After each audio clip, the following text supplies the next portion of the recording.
ഒടുക്കത്തെ കുടി ഒന്ന് നിർത്തു പകയാ. ഇതില്ലേ ടെൻഷൻ കയറി ഞാൻ ചാവും. കണ്ണടച്ച പോലീസാ മുന്നില്. എത്ര ദിവസം ഇങ്ങനെ പാത്തും പതുങ്ങിയും ജീവിക്കും? ഞാൻ വക്കീലിനെ വിളിച്ച് കാര്യങ്ങൾ പറഞ്ഞിട്ടുണ്ട്. അയാൾ എന്തെങ്കിലും പോംവഴിയായിട്ട് വരും. അതുവരെ ഒന്ന് നിർത്തി കുടി, അല്ലെങ്കിൽ അടുത്ത ഡെഡ് ബോഡി.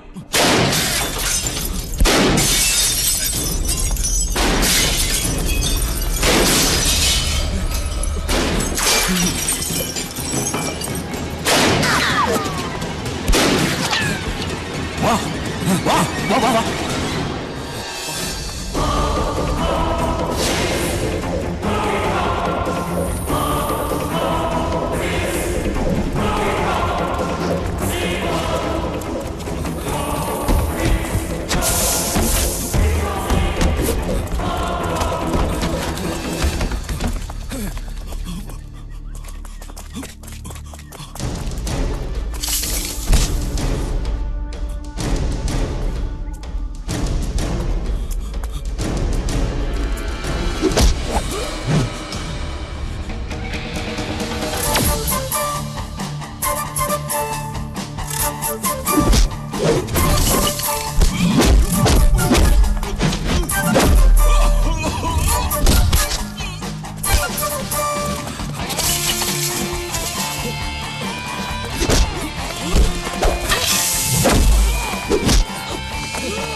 കണ്ണടച്ചാൽ പോലീസാണ് മുന്നിൽ. എത്ര ദിവസം ഇങ്ങനെ പാത്തും പതുങ്ങിയും ജീവിക്കും? കണ്ണടച്ചാൽ പോലീസ് മുന്നിൽ വരാൻ താൻ എന്ത് ചെയ്തു? താൻ എന്തിനാ പാത്തും പതുങ്ങിയും ജീവിക്കുന്നത്? അതുവരെ ക്ഷമിക്കുക, അല്ലെങ്കിൽ അടുത്ത ഡെഡ് ബോഡി നീയാണ്. അടുത്ത ഡെഡ് ബോഡി ഇയാളാണെങ്കിൽ ആദ്യത്തെ ഡെഡ് ബോഡി ആരായിരുന്നു? ആരാ പറ. നിങ്ങളുടെ കൂട്ടത്തിൽ നാലാമത്തെ ആൾ നാരായണൻ. നാരായണൻ ഇവിടെ? അറിയില്ല. 3-4 ദിവസമായിട്ട് അയാളെ കാണാനില്ല എന്ന് പറഞ്ഞ അയാളുടെ ഭാര്യ പോലീസ് സ്റ്റേഷൻ കംപ്ലൈന്റ് ചെയ്തിട്ടുണ്ട്. അയാൾ അവസാനമായിട്ട് വീട്ടിൽ നിന്ന് ഇറങ്ങിയത് നിങ്ങൾ 3 പേരോടൊപ്പം ആണെന്നും കംപ്ലൈന്റിൽ വ്യക്തമാണ്. നിന്റെ മുഖത്തെന്താണ് ഒരു പുച്ഛം? ആരെങ്കിലും പുറകിലുണ്ടെന്നുള്ള ധൈര്യമാണ്. ഈ കൂട്ടത്തിൽ ഏറ്റവും നിർഭാഗ്യവാൻ താനാണ്. താൻ മാത്രമല്ല, തന്റെ ഭാര്യയും മകളും. തന്റെ മോളുടെ പേരിലുള്ള സിം കാർഡ് ആരാ ഉപയോഗിച്ചെന്ന് തനിക്കറിയാം. ഇപ്പൊ ഞങ്ങൾക്കും അറിയാം. പാവൻ റോഷിനി. ആ കുട്ടി ഒരു തെറ്റും ചെയ്തിട്ടില്ല, പക്ഷെ കുടുങ്ങും. നിയമത്തിനൊരു ദയം ദാക്ഷിണ്യമില്ലല്ലോ. തെളിവുകൾ മുഴുവൻ ആ കുട്ടിക്കെതിരാ. ഇനി മോളെ രക്ഷിക്കാൻ നിങ്ങളെ കൊണ്ട് മാത്രമേ സാധിക്കൂ. സാർ, ഞാനെല്ലാം പറയാം. തന്ന അഡ്വാൻസ് കൂടാതെ കോൺട്രാക്റ്റിൽ പറഞ്ഞ ബാക്കി തുകയും തരാം. നിങ്ങൾ ഇതിൽ നിന്ന് പിന്മാറണം. 2 പ്രാവശ്യം പരാജയപ്പെട്ടു. ഇനി തന്നെ ഞങ്ങൾക്ക് യാതൊരു വിശ്വാസവും ഇല്ല. താൻ മാത്രമല്ല, ഞങ്ങളും കൊടുക്കും. പെരുമാൾ എന്നൊരു ഓഫീസറാ കേസ് അന്വേഷിക്കുന്നത്. അയാളോട് ഞങ്ങൾക്ക് വലിയ ബഹുമാനം ഉണ്ടായിട്ടല്ല.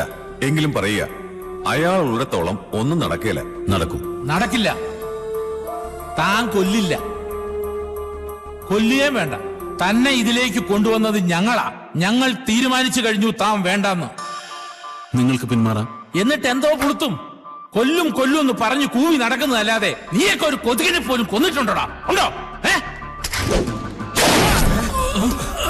നാരായണ, നാരായണ, നാരായണ, നാരായണ, നാരായണ, നാരായണ, നാരായണ, ഈ പൂച്ച, നാരായണ, നാരായണ, നാരായണ, നാരായണ, നാരായണ, നാരായണ. വേണ്ട, നോ, നോ, വേണ്ട, നോ, പ്ലീസ്.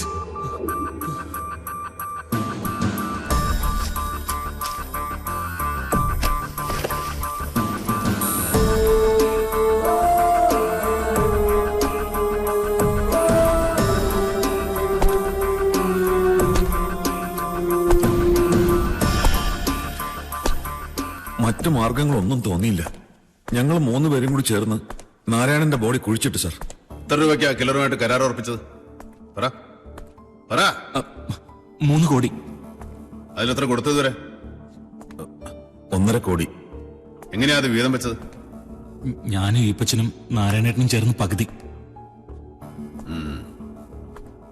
ഇവനായിരുന്നല്ലേ അത്യാവശ്യം? എന്തായിരുന്നു ഇത്ര അത്യാവശ്യം? സിഎമ്മിനോട് ഇത്രയും വിദ്വേഷം തോന്നാൻ കാരണം എന്തുവാ? ഒന്നല്ല, പല കാരണങ്ങളുണ്ട്. തന്നോട് ചോദിച്ചോ?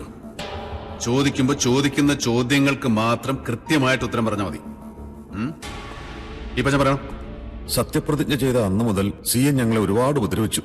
സിഎം എന്താ നിങ്ങളെ കെട്ടിയിട്ട് ഈർക്കിലെടുത്ത് അടിച്ചോ? വല്ലാത്ത അറപ്പോടും വെറുപ്പോടും കൂടി അദ്ദേഹം ഞങ്ങളെ കണ്ടത്. അയാള് ജനപ്രിയ നേതാവ് തന്നെയാ. പക്ഷെ ബിസിനസ് കമ്മ്യൂണിറ്റി നിന്നോട് ചോദിച്ചില്ലല്ലോ. ചോദിക്കുമ്പോ മാത്രം മറുപടി പറഞ്ഞാൽ മതിയെന്നല്ലോ പറഞ്ഞത്. അദ്ദേഹത്തിന്റെ ഓരോ പോളിസിയും പ്രഖ്യാപനങ്ങളും ഞങ്ങൾക്ക് കോടികളുടെ നഷ്ടമുണ്ടാക്കി. 100% പെർഫെക്റ്റ് ആയി ആർക്കെങ്കിലും ബിസിനസ് ചെയ്യാൻ പറ്റുമോ സാർ? പിന്നെ നിന്റെയൊക്കെ തോന്നിയാസത്തിന് ബിസിനസ് ചെയ്യാനുള്ള സ്ഥലമാണോ ഇത്? സത്യം, വല്ലാതെ മനസ്സ് മടുപ്പിച്ചു സാർ. പുതിയ മുഖ്യമന്ത്രി വന്നാൽ അദ്ദേഹവും പാർട്ടിയും നിങ്ങളെ ഹെൽപ്പ് ചെയ്യുന്ന ആരെങ്കിലും വാക്ക് വന്നിരുന്നു? ഇവിടെ അങ്ങനെ ഒരു ഉറപ്പ് മാറിൽ നിന്ന് ലഭിച്ചിരുന്നില്ല. അങ്ങനെ ഒരു ഉറപ്പിന് ഞങ്ങൾ ആരെയും സമീപിച്ചിരുന്നില്ല. ലഭിച്ചിരുന്ന ഉറപ്പും പിന്മരമല്ലടാ നിന്റെ മുഖത്ത് കാണുന്ന ഈ അഹങ്കാരം. ഈ പറഞ്ഞതല്ലാതെ വിദ്വേഷം തോന്നാൻ മറ്റൊരു കാരണമില്ല. പബ്ലിക് മീറ്റിംഗിൽ അദ്ദേഹം ഞങ്ങളെ പബ്ലിക് മീറ്റിംഗിൽ അദ്ദേഹം ഞങ്ങളെ വല്ലാതെ അപമാനിച്ചു. ഇയാളെ പുഴുത്ത ശവമാണെന്നും വൃത്തികെട്ടവനാണെന്നും പറഞ്ഞു. ആ നിമിഷം എനിക്ക് തോന്നിയതാ അയാൾ ശവമാകണമെന്ന്. ഉണ്ടായ നഷ്ടങ്ങൾ എങ്ങനെയും തിരിച്ചുപിടിക്കാം. പക്ഷെ അദ്ദേഹത്തിന്റെ വാക്കുകൾ ഉണ്ടാക്കിയ മുറിവുകൾ. എവിടെയാ മുഖ്യമന്ത്രിയുടെ വാക്കുകൾ ഉണ്ടാക്കിയ മുറിവുകൾ? ഒന്ന് കാണട്ടെ. കില്ലറെ ആരാ പരിചയപ്പെടുത്തിയത്? പ്രേംജിത്ത് ഭൂട്ടാനി സാർ. പ്രേംജിത്ത് ഭൂട്ടാനിയോ? അവൻ ഏത് ഭൂട്ടാനിയാടാ? ഭൂട്ടാനിൽ ഒരു ബിസിനസ്മാൻ സാർ. എന്താ കില്ലറുടെ പേര്? അറിയില്ല സാർ. ഏത് രാജ്യക്കാരനാ? അറിയില്ല. എന്താണ് അവന്റെ ഭാഷ? ഞങ്ങളോട് മലയാളത്തിൽ സംസാരിച്ചത്. വേറെ ഭാഷകളായക്കറിയാം. നിങ്ങളെ കൂടാതെ വേറെ ആർക്കെങ്കിലും പങ്കുണ്ട്? ആരുമില്ല സർ. രാഷ്ട്രീയക്കാരെങ്കിലും ഉണ്ടോ? ഇല്ല, ആരുമില്ല. പച്ച കള്ളവനടാ നീ പറയുന്നേ? സത്യം സാർ, സത്യമാ. ആരുമില്ല സാർ. വാടക കൊലാളി ഇപ്പൊ എവിടെ ഉണ്ട്? അറിയില്ല സാർ. നാരായണേട്ടന് വെടിവെച്ചിട്ട ശേഷം നിന്നോട് ചോദിച്ചാൽ മാത്രം മറുപടി പറഞ്ഞാൽ മതിയെന്ന് നിന്നോട് ഞാൻ പറഞ്ഞിട്ടില്ലേ? ഇപ്പൊ നിനക്കല്ലേ തോന്നുന്നത്? അയാൾക്കല്ലോ. അയാൾ ഇതിനകം നാടുവിട്ട് കാണും സർ. അങ്ങനെ തോന്നാൻ എന്നാ ഈ പച്ച കാരണം? അയാൾക്ക് ആകെയുള്ള ഹെൽപ്പും സപ്പോർട്ടും ഞങ്ങൾ മാത്രമായിരുന്നു.